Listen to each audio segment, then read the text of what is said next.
Hello बच्चों, आपका स्वागत है हमारे YouTube चैनल ओमवीर त्यागी फिजिसिस्ट पर।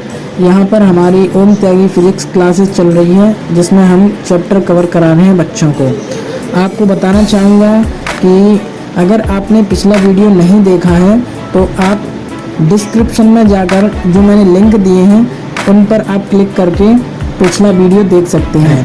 साथ ही बताना चाहूँगा, जिन बच्चों ने चैनल को सब्सक्राइब नहीं किया है वो सब्सक्राइब कर लिए, जिससे कि आगे के वीडियो उन्हें मिलते रहें और आपकी घर बैठे फ्री में तैयारी होती रहे।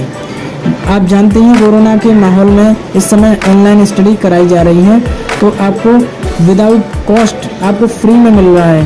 तो इसीलिए आप चैनल सब्सक्राइब कीजिए और साथ ही साथ अपना कोर्स पूरा कीजिए।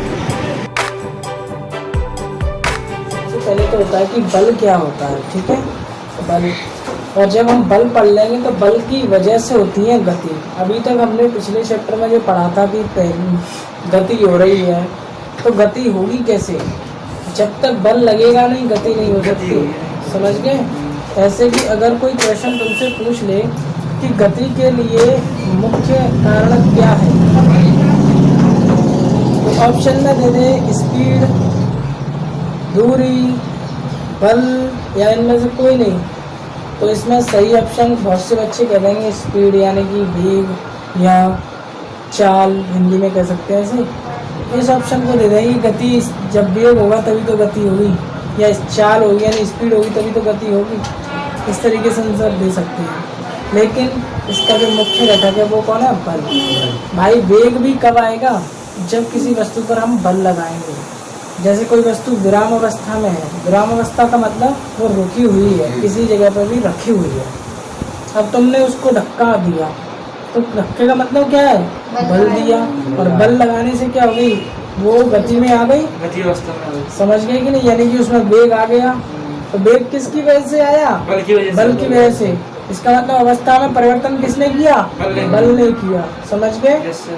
तो यहाँ से परिभाषा भी बन सकती है कि बल वह घटक है या बल वह दबाव या खिंचाव है जो वस्तु की स्थिति में परिवर्तन कर देता है या परिवर्तन करने की चेष्टा करता है।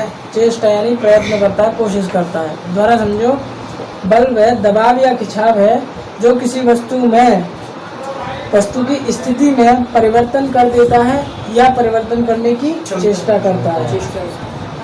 अब देखो, दो चीज़ें मैंने बताई हैं, स्थिति में परिवर्तन कर देता है और दूसरा बोल रहा हूँ परिवर्तन करने की चेष्टा करता है। इन दोनों चीज़ों में अंतर समझ लेते हैं, ठीक है। और प्रैक्टिकली जब तुम लोग समझ जाओगे तो इस परिभाषा को अपने आप बना लोगे। देखो, जैसे ये मेरे हाथ पर मार्कर रखा हुआ है, ये ठीक है, ये मार्कर है।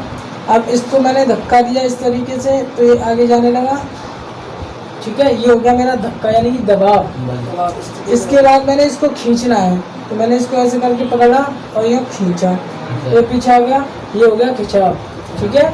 दबाव और खिंचाव। और दोनों ही स्थितियों में क्या हो गया कि ये यहाँ रखा था, यहाँ से यहाँ पहुँच गया, और इस स्थिति में यहाँ से यहाँ गया, यानी कि दोनों ही दिशाओं में क्या हुआ? इसकी स्थिति में परिवर्तन हो गया। समझ गए? अब क्या बात आती है? स्थिति में परिवर्तन कर देता है। जैसे कि ये दीवार है, अब इस दीवार पर हम बल लगा रहे हैं, देखो खूब पूरी ताकत से बल लगा रहे हैं, लेकिन ये दीवार की स्थिति में कोई परिवर्तन हो रहा है क्या? दीवार खिसक के आगे कमरे में चली गई? नहीं गई ना। अब दीवार में एक कील ठोक के, कील में रस्सी बांध दी और खींचे दीवार को, तो भी हमसे कुछ नहीं होने वाला, दीवार तो नहीं आने वाला। क्रैन मशीन है। हाँ, बल्कि एक सीमा होती है कि अगर बुलडोजर वगैरह हो कोई जैसे भी हो वो तोड़ देगी, ठीक है। तो बल्कि एक सीमा होती है। तो ये बात समझ में आ गई ना कि हम इसमें बल तो लगा रहे हैं, खूब लगा रहे हैं, लेकिन इसकी स्थिति में परिवर्तन नहीं हो रहा है। इसका मतलब ये क्या कर रहा है? ये बल परिवर्तन करने की चेष्टा कर रहा है, प्रयत्न कर रहे हैं ना हम लोग। तो ये क्या है? प्रयास कर रहा है कि ये सरक जाए, लेकिन नहीं सरक रहा है। समझ गए कि नहीं? तो बल वह दबाव या खिंचाव है जो वस्तु की स्थिति में परिवर्तन कर देता है या परिवर्तन करने की चेष्टा करता है। समझ गए? ठीक, इसकी वजह से गति होती है। तो जैसे कि दबाव या खिंचाव के कारण तो ये वाली गति हो गई, यानी कि जो रेखा में गति हो रही है ये क्या है? दबाव और खिंचाव के कारण। इसी प्रकार से ग्रहों की भी गति होती है, वो गुरुत्वाकर्षण बल के कारण होती है। तीसरी होती है गुरुत्व की अधीन गति, यानी कि इस तरीके से जो अपने आप ही कोई चीज ऊपर से छोड़ दें तो नीचे आ रही है, तो ये क्या है, गुरुत्व की अधीन गति है। समझ गए? तो बल की वजह से 3 गतियां हैं। बोलो क्या क्वेश्चन था तुम्हारा? क्वेश्चन क्या था तुम्हारा? बोलो। नीचे क्यों आ रही है, ऊपर क्यों नहीं आ रही है? ऊपर क्यों नहीं आ रही? बिल्कुल, मैं अगर ऊपर भी फेंकूंगा तो भी ये नीचे ही आएगी। इसका कारण है गुरुत्व। क्या है? पृथ्वी दूसरी वस्तुओं को अपनी ओर केंद्र की ओर आकर्षित करती है और उसी बल को हम कहते हैं गुरुत्वाकर्षण बल। समझ गए? इस वजह से ये न्यूटन ने दिया था। आगे के चैप्टर में हम इस बल को पढ़ेंगे जो बात तुमने कही है। ठीक है? इस बल से गतियां होंगी। बल से क्या होंगी? गति। और गति देखो किस प्रकार की है। एक दबाव या खिंचाव के कारण गति हो रही है। दबाव या खिंचाव, दबाव या खिंचाव के कारण। ठीक है? दूसरी ग्रहों की गति। ग्रहों की गति, बेटा बात मत करो। और अगला है हमारा किसकी गति? गुरुत्व के अधीन गति। गुरुत्व के अधीन गति। 3 प्रकार की होती है, 7 प्रकार की होगी बेटा। 3 की हुई है गति। इस प्रकार से हम बता सकते हैं कि इन बलों के कारण भी गति हो सकती है। ठीक है?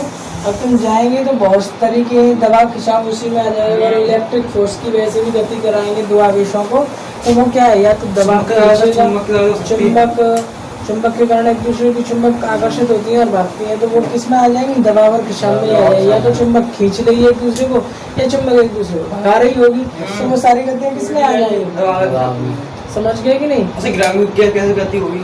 ग्रहों की गति, सूर्य के चारों ओर परिक्रमा लगाते हैं ग्रह, तो वो गति में ग्रहों की गति। सूर्य के चारों ओर जो ग्रह परिक्रमा लगाते हैं और चंद्रमा पृथ्वी के चारों ओर परिक्रमा लगाता है, तो उसमें गुरुत्वाकर्षण बल लगता है। क्या लगता है? गुरुत्वाकर्षण बल।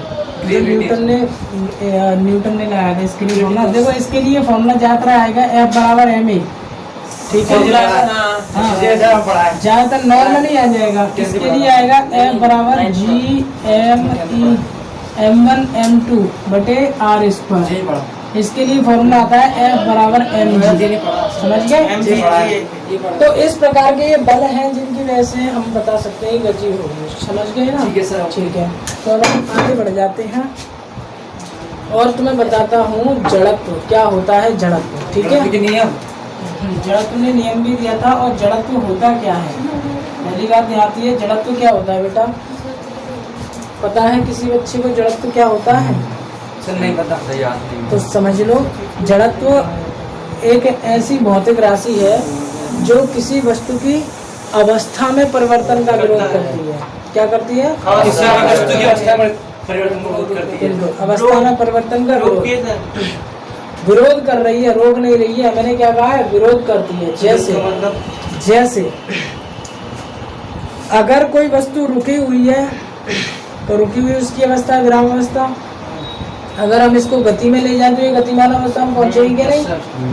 तो इसका मतलब वो जड़त्व इसके गति में जाने का विरोध करेगा। क्यों? क्योंकि ये तो विराम अवस्था में था, तो अवस्था में परिवर्तन का विरोध करेगी। यानी विराम में था तो विराम से गति में जाने का विरोध करेगी। अगर कोई चीज गतिमान अवस्था में है और तुम उसे रोकना चाहो, तो विराम में लाना चाहो, तो अब वो विराम में आने का विरोध करेगी। वो क्या कहेगी? जड़त्व कि हम तो गतिमान है, हम हमेशा गति में रहना चाहेंगे। समझ गए? समझ गए? हाँ, जो गति में है वो विराम में जाने का विरोध करेगी, जो विराम में है वो गति में जाने का विरोध करेगी। कुल मिला के जड़त्व ऐसी राशि है जो अवस्था में परिवर्तन का विरोध करती है। उदाहरण के लिए देखो, साइकिल चल रही है और साइकिल चल रही है, उसके बाद तुम पेडल मारना बंद कर दो तो क्या साइकिल रुक जाएगी? नहीं, तुरंत नहीं रुकती ना। तुम लोग गति में थे तो तुम्हारे अंदर, साइकिल के अंदर कौन सा जड़त्व आ गया? गतिमान जड़त्व। कौन सा जड़त्व है? गतिमान जड़त्व। और गतिमान जड़त्व क्या करना चाहेगा? वो गति में ही रखना चाहेगा उसे, उस साइकिल के विराम अवस्था में आने का विरोध करेगा। वो जड़त्व कहेगा कि हम जब तक जिंदा हैं तब गतिमान रखेंगे, जब हम मर जाएंगे तब तुम अपने आप आ जाना विराम में। बात समझ में आ गई कि नहीं? तो साइकिल जब तक गतिमान जड़त्व होगा, तुम ब्रेक मत मारो, जब तक गतिमान जड़त्व होगा तब तक वो क्या रहेगी? गति में रहेगी। और धीरे धीरे धीरे धीरे करके वो विराम में आएगी। समझ गए? समझ गए? अगर गतिमान जड़त्व नहीं होता बेटा तो जैसे ही तुमने पेडल बंद किया ना वैसी साइकिल रुकती। गतिमान जड़त्व की वजह से तुम लोग जा रहे थे। अब आती है विराम जड़त्व की बात। विराम जड़त्व जैसे साइकिल अभी खड़ी हुई है, अब तुम लोग चलाना चाह रहे हो, तो चलाना चाहेंगे तो अब साइकिल क्या है, मतलब वो विराम जड़त्व के कारण अब वो गति में जाने का विरोध करेगी। तो जब तुम पहला पेडल मारोगे ना किसी भी साइकिल में तो उसमें तुम्हें ज्यादा बल लगाना पड़ेगा। Yes sir. उसके बाद क्योंकि हमने विरोध किया है ना उसका, और विरोध कर रहे हैं तो साइकिल का जो विराम जड़त्व है ना अपनी पूरी ताकत से आपका विरोध करेगा। तुमने जो बल लगाया है ना उस पेडल पे जो बल लगाया उस बल का विरोध करेगा। लेकिन सीधी सी बात है, जिसकी लाठी उसकी भैंस, जो बल ज्यादा होगा गति उधर ही हो जाएगी। तो विराम जड़त्व से ज्यादा किसका बल है, तुम्हारे पेडल का। इस वजह से साइकिल क्या आ जाती है, गति में आ जाती है। बात समझ में आ गई? अब इसके दैनिक जीवन में और उदाहरण समझ लो बेटा। जैसे गतिमान जड़त्व, सबसे पहले मैं तुम्हें उदाहरण बताता हूँ विराम जड़त्व की, ठीक है? विराम जड़त्व, खड़ी साइकिल, विराम जड़त्व, ठीक है? इसका एक उदाहरण बताता हूँ। जैसे तुम लोग बस स्टैंड पर गए, ठीक है, बस में बैठ गए, अब तुम्हें जाना है। तो बस में क्या होता है कि बहुत से ड्राइवर बस को स्टार्ट करके रख देते हैं जिससे कि यात्री आते जाएं कि बस चालू है, चलने वाली है ना। अब बहुत देर हो गई चलती, तुमने कहा चलने ही रही है, ड्राइवर से कहा अरे ड्राइवर भैया चलाओ बस को, अब इतनी तो गरीब 2-4 मिनट और रुक जाओ और यात्री आ जाने दो, है ना। इसके बाद तुम बैठ गए, फिर दूसरे ने उसके कह दिया कि अरे भैया कब चलोगे, है मतलब 5 यही बजा लोगे, समझ गए? तो फिर दिमाग उसका थोड़ा सा सिनकी टाइप का हुआ। तो हुआ क्या, जैसे जैसे यात्रियों ने ड्राइवर से कहा उसकी खोपड़ी थोड़ी सी सनक गई। अब उसने क्या किया कि बस तो चालू थी, यात्री बैठे हुए थे बस में। उसने कहा इन सबको अभी मैं 1 मिनट में मजा चखाता हूँ। उसने अपने विराम जड़त्व का एक उदाहरण दिया कि अचानक से गियर डाला और अचानक से हाँ बस को भगाया, अचानक से स्पीड में ले आया। तो फिर क्या होगा, सबको मजा आ गया होगा कि नहीं? क्योंकि ड्राइवर को तो पता था कि मैं बढ़ाने वाला हूँ और उसने तो अपना टाइटनेस से पकड़ लिया हैंडल। इनको क्या पता था, तो सबके फूट गए पीछे से, समझ गए? और जो यात्री खड़े थे वो लेट गए बस के अंदर ही। अब देखो हुआ क्या, मैं तो बताता हूँ इस पूरी घटना को। अब इसमें देखो विराम जड़त्व ने कैसे काम किया। देखो जब ये बस थी विराम में तो इसके जो पहिए हैं ये भी विराम में है, यानी कि u बराबर 0, वेग है ही नहीं। बस खड़ी है, पहिए के ऊपर है इसकी ये बस का फर्श के ऊपर है यहाँ पर ये सीट, क्या है ये सीट, और बीच में लोग सीट है ये, समझ गए होंगे तुम लोग? और यहाँ पे लोग हैं, यहाँ पे कोई बैठा हुआ है, तो वो नहीं है इसके अंदर, अरे नहीं उस चीज से मतलब नहीं है। मैं जो समझा रहा हूँ केवल उसे समझो, ठीक है? कुछ भी मतलब नहीं है तुम्हें, ये जो मतलब की चीजें केवल वही बनाई है, समझ गए? यहाँ पे भी दिख सकता है तुम्हें। तो देखो बेटा कि ये बस इस समय विराम में है तो इस पर बैठा हुआ यात्री भी क्या है, विराम में। अब ड्राइवर ने क्या किया, अचानक से एक्सीलरेट किया, अचानक से रेस बढ़ा दी मतलब बस की। तो ये पहिए तुरंत गति में आ जाएंगे कि नहीं? पहिए जैसे ही गति में आए ये बस का फर्श गति में आया, बस का फर्श पे कौन है, सीट गति में आ गई, ठीक है?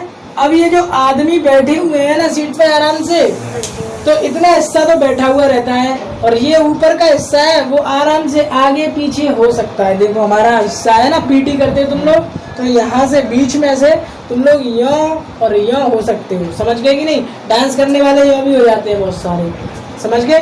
तो यहाँ के हिस्से में क्या है, मूवमेंट है, हमारे कमर से मूवमेंट होता है। तो इतने हिस्सा यानी कि जो सीट के संपर्क में था हिस्सा, हमारे पैर तो ऐसे होते हैं धरती पे और हमें ऐसे बैठे होते हैं, तो सीट के साथ ही ये हिस्सा तो किस में आ गया, गति में आ गया, और ये बस के साथ ही कहाँ गया, आगे। लेकिन ये वाला जो हिस्सा है ना ये गति में तुरंत नहीं आ पाया, तो ये क्या है, ये हिस्सा जाएगा आगे, तो ये बेचारा तो रह गया पीछे। अब ये अलग होता है यहाँ से तो ये तो यही रह जाता, आगे आधा चला जाता। लेकिन ये तो जॉइंट है ना, ये हिस्सा जॉइंट है, तो जब ये आगे चला जाएगा, मान लो कोई वस्तु है ये आगे जाएगी तो ये वाला हिस्सा किधर हो जाएगा, यूं नहीं हो जाएगा। समझिए ये आगे गया तो देखो ये आगे गया तो ये पीछे आ गया। तो इस तरीके से जैसे ही आगे बढ़ाएंगे तो ये सीट में जाएगा पीछे, ये आगे आएंगे तो और क्या समझ गए कि नहीं?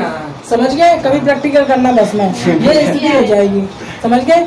तो ये विराम जड़त्व के कारण ये पूरा शरीर हमारा विराम अवस्था में था, पूरा शरीर विराम अवस्था में था, लेकिन जो सीट के संपर्क में था वही हिस्सा तो गति में आ गया, बाकी विराम में रह गया तो ध्यान से टूट गया।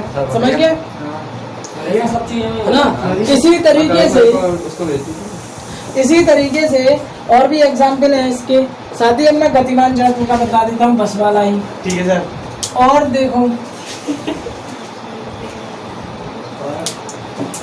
कंबल भी साफ हो जाता है इससे। एक और जड़त्व का उदाहरण है कि कंबल साफ होते हैं ना फटकारने पर। Yes sir.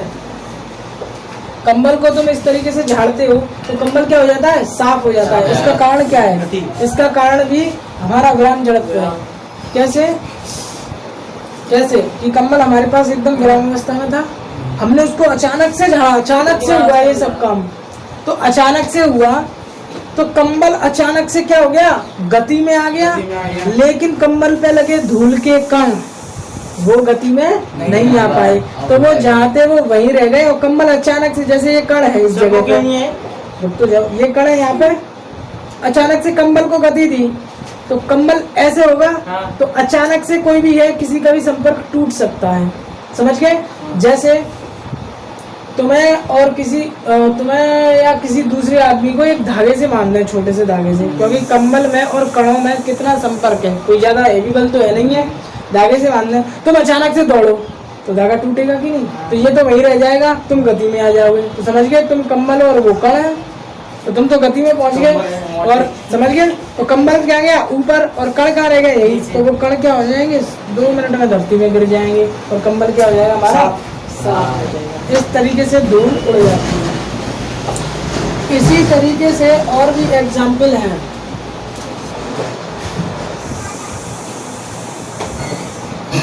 जैसे कुछ लोग होते थे पहले पहलवान टाइप के, तो वो बिना पेड़ पे चढ़े मतलब किसी भी फल को आसानी से तोड़ देते थे।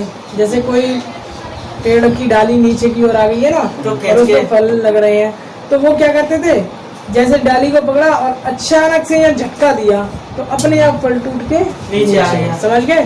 तो ये जितने भी अचानक से काम होंगे वो सब किसके उदाहरण है, विराम जड़त्व के। किसके हैं? विराम जड़त्व के।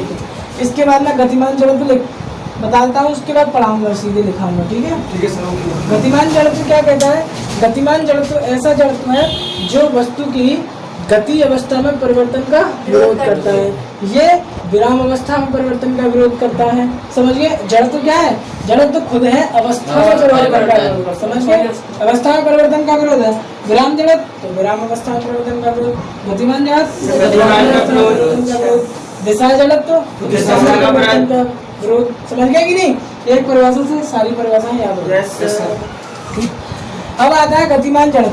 गतिमान जड़त्व का बहुत अच्छा उदाहरण यही है, बस वाला। सबसे पहले हम बस से स्टार्ट करते हैं। बस में बैठ जाते हैं, बस चल रही थी हाईवे पे, बढ़िया मस्त बस चल रही है, मान लो स्पीड से पूरी 50 किलोमीटर प्रति घंटा स्पीड से। अब होता क्या है कि हाईवे पे गाय भैंस वगैरह कहीं से आ जाए तो पता नहीं चलता है ना, एकदम से अचानक से आ रही होगी, गाय आ गई। अब ड्राइवर ने क्या कहा, भाई मर जाएगी गाय के ऊपर बस चढ़ गई तो उसने क्या किया, अचानक से ब्रेक लगाई बस में। जैसे ही ड्राइवर ने ब्रेक लगाई सबके माथे फूट गए आगे ही हो सबके सब कहाँ जाएंगे, आगे जाएंगे। अभी विराम जड़त्व में कहाँ गए थे, पीछे। तो गतिमान जड़त्व में कहाँ जाएंगे, आगे। और जो खड़े हुए थे वो कहाँ जाएंगे, आगे। अरे हम लोग आगे दोनों कैसे कर रहे थे और वहीं पर गतिमान के बाद विराम जड़त्व भी एग्जाम्पल बन जाएगा। अचानक से जैसे गाय हट जाए फिर वो अचानक से एक्सीलरेट दे दे धूम, तो फिर कहाँ जाएंगे, पीछे। समझ गए कि नहीं? तो ये सारे जो जड़त्व है हमें पढ़ने में मजा आता है, जड़त्व पढ़ने में बहुत मजा आता है बेटा। तो हुआ क्या कि यही बात कहते हैं कि यहाँ पर बैठे हुए आदमी जब हाईवे पर चल रहे थे तो बड़े वेग से चल रहे थे, ठीक है, स्पीड से चल रहे। अचानक से ब्रेक मारी तो टायर क्या होंगे, तुरंत विराम में, रुक गए। इसका जो फर्श है तुरंत विराम में, सीट विराम में, इस पर बैठा हुआ आदमी जितना बैठा हुआ हिस्सा है वो कहाँ, विराम में, तुरंत विराम में आ गया। लेकिन ये पूरा हिस्सा इससे पहले किस में था, गतिमान में, जड़ में था, गति में था। यानी कि 50 किलोमीटर प्रति घंटा की दर से बस आगे चल रही थी, तो 50 की स्पीड से हम लोग भी आगे चल रहे थे क्योंकि हम बस में ही बैठे हैं। अब ये हिस्सा तो क्या हो गया, तुरंत विराम में आ गया, लेकिन ये वाला तो 50 की स्पीड से कहाँ पहुंच गया, आगे। और आगे क्या है, एक और सीट लगी हुई है दूसरे की, तो समझ गए कि नहीं। तो ये अब ये कंडीशन ये हो गई कि ये तो यही रह गया और ऊपर वाला हिस्सा गया। तो इस तरीके से इसमें माथा फूटता है और विराम जगत में पीछे सिर फूटता है। बोल दो, जो सबसे आगे बैठा हुआ है उसका क्या होगा? तो बुई गिर जाएगा। वो सीधे शीशे पे रहेगा। पिक्चरों में नहीं देखा क्या, पिक्चरों में डायरेक्ट दिखा देते हैं शीशा तोड़ के बाहर। सर हाँ, वैसे पिक्चर है इसमें शीशा तोड़ के बाहर हो जाते हैं। चलो, हकीकत में शीशा इतनी जल्दी नहीं टूटेगा। अच्छा, और भी दो एग्जाम्पल और सुन लो, और सुन लो। अब इसके बाद क्या है, इसके बाद है ये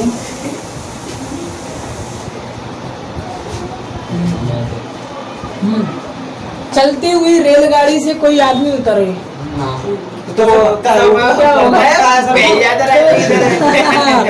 अगर चल कोई, तुमने रेलवे स्टेशन, बस नहीं, रेलवे स्टेशन पर बहुत एग्जाम्पल देखा है। बस स्टैंड पर भी मैंने 2-4 एग्जाम्पल ऐसे देखे हैं जो एक्सपर्ट होते हैं ना। बस मान लो बस स्टैंड पे आ गई है, वो अंदर जा रही है ना, तो धीमी स्पीड तो होती है, बहुत से एक्सपर्ट होंगे तुरंत उतर जाएंगे और यहाँ दौड़ आएंगे। समझ गए क्यों सर ये? हाँ, यही तो बताया। गतिमान जड़त्व के कारण क्या होता है कि रेलवे स्टेशन पर तो तुम्हें आए दिन मिलेंगे ये एग्जाम्पल, बिल्कुल डेली मिलेंगे। जब रेल आ रही होगी, अब रेल थोड़ी सी धीमी हो गई, तो जो ज्यादा उत्तेजित लोग होते हैं ना कि हमें, तो वो क्या करेंगे कि जब स्पीड हो जाएगी रेल की, मान लो 1 मीटर पर सेकंड, मतलब कि बहुत कम स्पीड हो जाएगी, 1 मीटर बहुत तेज लगती है और क्या, है ना। और मान लो 5.5 मीटर पर सेकंड मान लो, और कम स्पीड, ये स्पीड हो जाए तो रेल तो चल रही है ना। अब जितनी स्पीड से गाड़ी चल रही है उतनी स्पीड ही उसमें बैठे हर पार्टिकल यानी हर कण की होती है, तो उस व्यक्ति की भी होगी, हर यात्री की वही स्पीड होगी जितनी की रेल की स्पीड। समझ गए।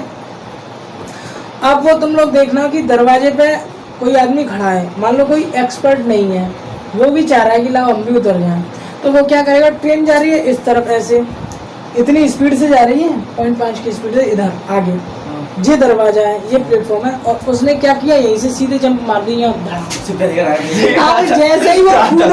जैसे ही वो कूदा बताओ किस तरफ गिरेगा, जिधर ट्रेन जा रही है ना उसी दिशा में गिरेगा। यानी कि उसका ये कंधा टूटेगा, फूटेगा, क्योंकि वो जैसे गिरेगा और धड़ाम जाएगा, कंधे के भर जाएगा, तो यहाँ पे फ्रैक्चर आएगा। ट्रेन की दिशा में गिरेगा, क्यों?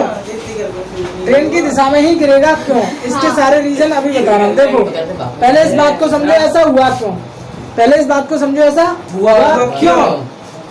तो देखो, अब समझो, गतिमान जड़त्व को समझो कि हम जब गतिमान अवस्था में थे, ट्रेन गतिमान अवस्था में थी, तो हम भी गतिमान अवस्था में थे।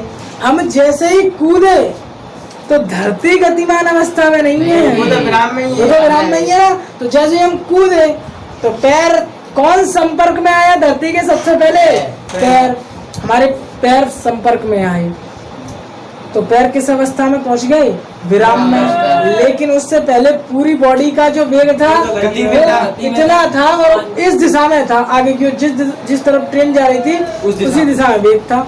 तो मैंने तुम्हें क्या बताया है कि जो चीज संपर्क में आ गई वो तो रह गई, और जो गति में वो तो आगे जाएगी।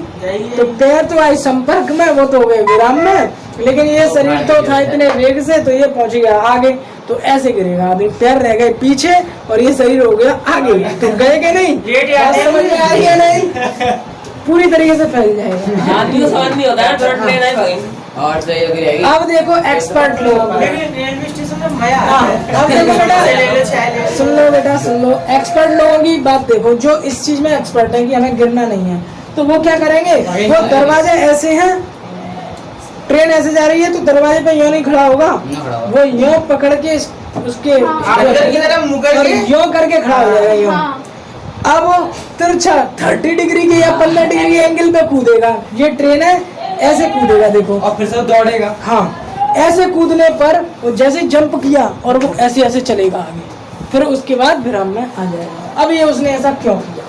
गिरे नहीं, क्योंकि जब गिरे नहीं। बिल्कुल सही कह गया ये बच्चा। ऐसा इसलिए हुआ क्योंकि ट्रेन गति में थी, हाँ, तो वो आदमी तुरंत विराम में आएगा तो मरेगा, हाँ, तो क्योंकि ऊपर का शरीर तो गति में है, उसे अपने पैर भी किस में लाने हैं? गति में। गति में लाने हैं, और गति में लाके फिर वो धीमे धीमे अपनी स्पीड को कवर कर लेता है। पैरों को रोक लिए हाँ, रखते बिल्कुल। अगर कोई आदमी इस तरीके से यूँ करने लग जाए ना, तो भी गिरने के चांसेस कम हो जाएंगे। लेकिन अलग उसने क्या कर लिया, तुरंत जमीन पे ही पैर जमे रहे तो फूटेगा। तो उसके लिए थोड़ा सा आगे चलना पड़ेगा। ट्रेन में तुम कभी घूमे हो? ट्रेन में बहुत घूमे हैं, ठीक है। इस तरीके के बहुत सारे एग्जाम्पल हैं, बाकी आज मैं इसको बता देता हूँ। कार में तो एक जंगल होता है, कार में तो अब दिशा जब तुम बता दो बेटा। चलो बस बस बस। पानी की बोतल रोटी बयान है। देखो तो बेटा अब मैं तुम्हें बताता हूँ दिशा जड़त्व क्या है। दिशा जड़त्व, दिशा जड़त्व में क्या होता है, जैसे बस में हम बैठे हैं और बस में बैठे हैं तो ट्रेन का ही देखो, ट्रेन ट्रेन में ये दिशा जड़त्व तो नहीं आ पाएगा। ट्रेन अचानक नहीं मुड़ती है कि नहीं, वो बहुत बड़ा घूम करके यूँ। अगर ट्रेन का अगर एक मोड़ लेना है तो बहुत पैसा खर्च हो जाएगा उसमें। रेल की पटरी को पता है कितना घुमाव लेके आना पड़ेगा तो मुड़ेगी, बहुत सारी जगह चाहिए ट्रेन को मोड़ने के लिए। बस को मोड़ने के लिए जगह की जरूरत नहीं है इतनी। अब जैसे मान लो ये एक रोड है, इस पे बस जा रही है ऐसे आगे की ओर, और उसे मुड़ना है लेफ्ट में। किधर मुड़ना है? लेफ्ट में, यानी इधर मुड़ना है। ड्राइवर आया स्पीड से यूं लाया और यूं मोड़ ले गया बस को, तो ये जैसे ही यूं मोड़ेगा तो वो सारे के सारे यात्री किधर हो जाएंगे? इधर की तरफ हो जाती है। इस तरीके से हो जाएंगे, मोड़ के बाहर की दिशा में, यानी कि मुड़ रहे हैं लेफ्ट, यानी कि बाएं मुड़ रहे हैं, यात्री झुकेंगे दाईं ओर। समझ गए कि नहीं? क्योंकि दिशा में परिवर्तन हो गया। अब बताऊं कैसे? तो हुआ ये ऐसे कि जब हम जा रहे थे आगे की ओर, बस किधर जा रही है? आगे की ओर, तो हमारी दिशा भी क्या है? आगे की ओर, ठीक है। अब बस जैसे इधर मुड़ी तो पूरी बस की दिशा हुई उस तरफ, सीट की दिशा उस तरफ, हम बैठे उतनी दिशा उसी तरफ। लेकिन हम जा किधर रहे थे? अभी ऊपर वाला हिस्सा किधर जा रहा है? आगे की ओर। तो ये वाला हिस्सा जब जो मुड़ चुका है वो आगे वाले को खींचेगा ना, भाई तू किधर जा रहा है, तू भी इधर आ जा। तो जब इसको ये खींचेगा ऐसे, तो ये खींचते समय यूं हो जाएगा। समझ गए? तो ये गया बाएं तो झुकेगा ये दाएं। इसीलिए टेम्पो में तुमने बहुत से एग्जाम्पल देखे होंगे, जब रोड पे आदमी गिरते होंगे टेम्पो में से। होता ये टेम्पो वाले बगल बगल में बिठा लेते हैं, झाड़ू चलाती है ना, चार आगे चार पीछे। तो होता ये बेटा कि टेम्पो में बिल्कुल साइड में बिठा लिया, चावल डालते थे साइड में, अपने साइड में बिठा लिया। आदमी लगभग बाहर गिरी जाए, उसने जैसे ही मान लो इस तरफ कोई आदमी बैठा है या इस तरफ मान लो बैठा है, लास्ट में थोड़ा सा पकड़ा हुआ है और वो कभी भी गिर सकता है। उसने मोड़ा, अचानक से मोड़ आया और वो उसने ऐसे मोड़ा, तो जैसे ही वो इधर मोड़ेगा टेम्पो को, तो जो आदमी है ना, आदमी को मिलेगा तो वो ऑटो छोड़ के बाहर हो जाए। समझ गए? ये दिशा जड़त्व का खेल है। पलटने का डर रहता है